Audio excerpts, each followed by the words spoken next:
Gemini, thank you so much for joining me here at Major Arcana. I've already pre-shuffled the cards so that we can get started right away, and this will be a love reading for whenever you do get this message. So as usual, I will place your person's cards on the left, yours on the right, and mutual cards in the center. For your person, the Two of Swords, Seven of Wands, and the Ten of Wands. On your side is Judgment, Eight of Swords, and the Sun, the Star card, and the Tower card. So on your person's side, it already looks like you two are making decisions, right? And I feel like this decision on your person's side is the Two of Swords. It's them needing a little bit more clarity. I feel like it might be clarity on how you're feeling. I feel that your position or your stance would affect theirs.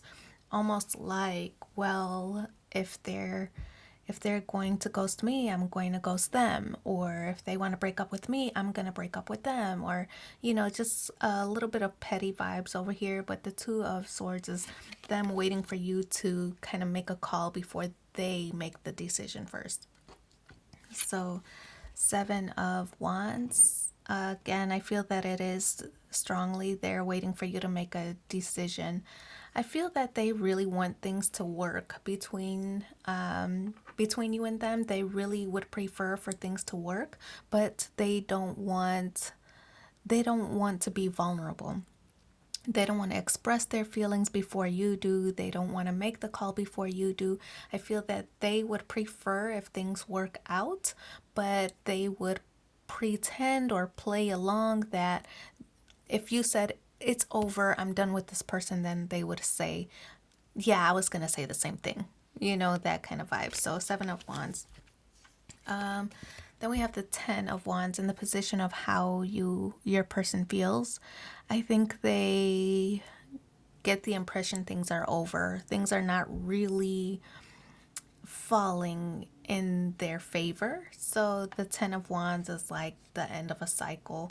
We're at completion here with a 10, right? So it's the end of a overwhelming cycle. I think that they've been waiting for you to make a call or make some kind of judgment, make some kind of decision for the relationship on how it should progress or how it should move forward. I feel that they didn't want to make the decision. They were really just kind of waiting for you to make the decision, and they would go along with whatever it is. So Judgment, it is you needing to make a decision, or maybe just being more assertive in the decision making.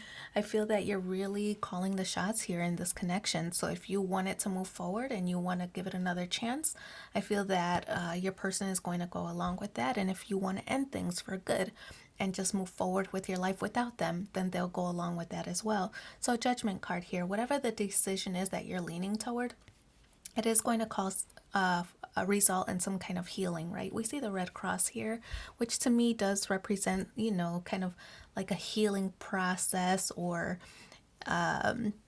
just even medically, I feel like it's some kind of healing process. Maybe there was some kind of depression or some other symptoms that were being experienced, but I feel that this finally making the call or finally making the decision is going to result in healing.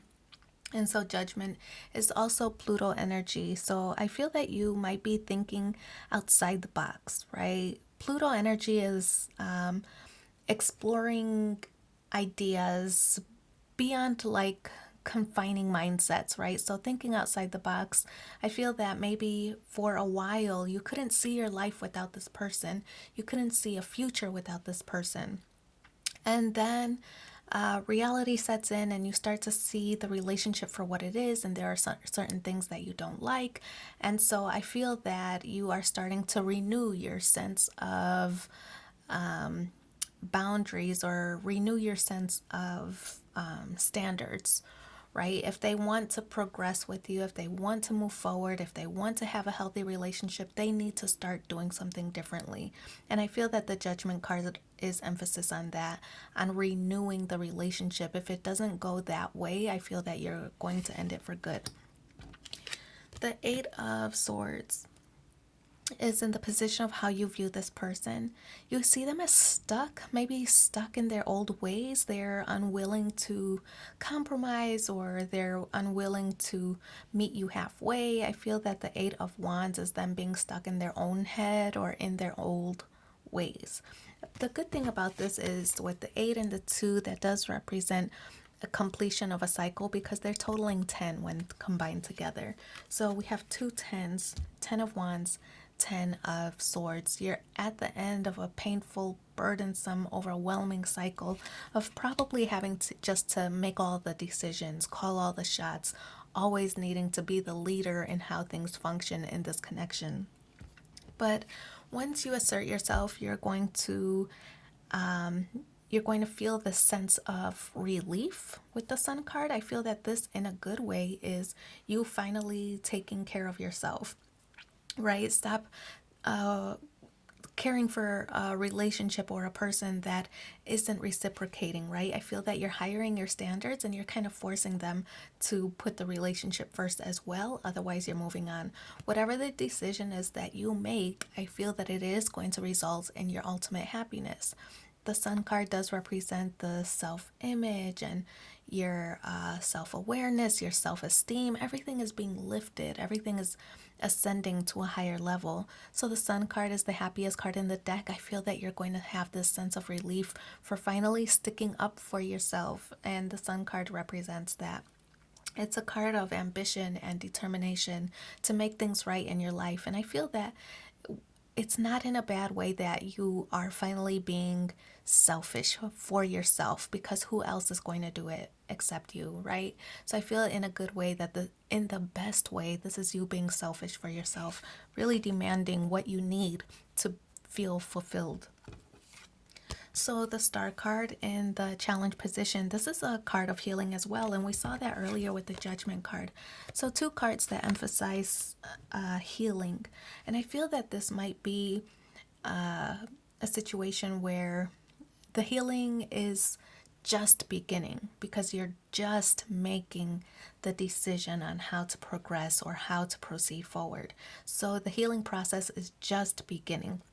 It's not going to happen overnight, but I feel that the Tower card is in the outcome position, and that does represent, you might have had a falling out with this person, and it really is just you sticking up for yourself.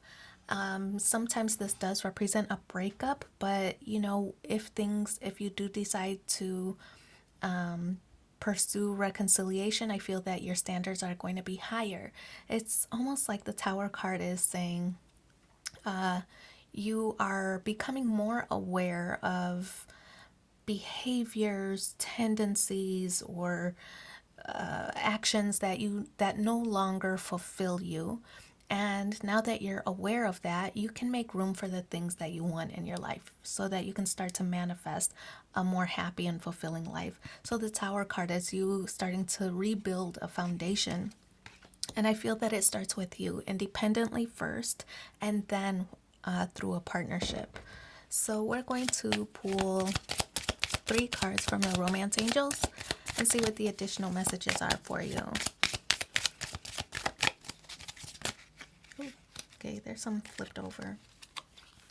And it's 3 exactly. Okay, so the first one is healing family issues. Your love life benefits as you forgive your parents. And it doesn't have to be parents. It could be the relationship, once you hire your standards and they start to do better. It's just forgiving past actions or whatever that situation is. The next one, give your relationship a chance, work on your partnership. Last one, reconciliation. Someone from your past is returning to your life. So I do wish you so much luck in this situation. Thanks for being here with me, and take care. And look, just to point it out, 2 of Cups there, a new partnership, just like it mentioned here in the reconciliation. So I do wish you so much luck in your situation. Again, thanks for being here with me. Take care.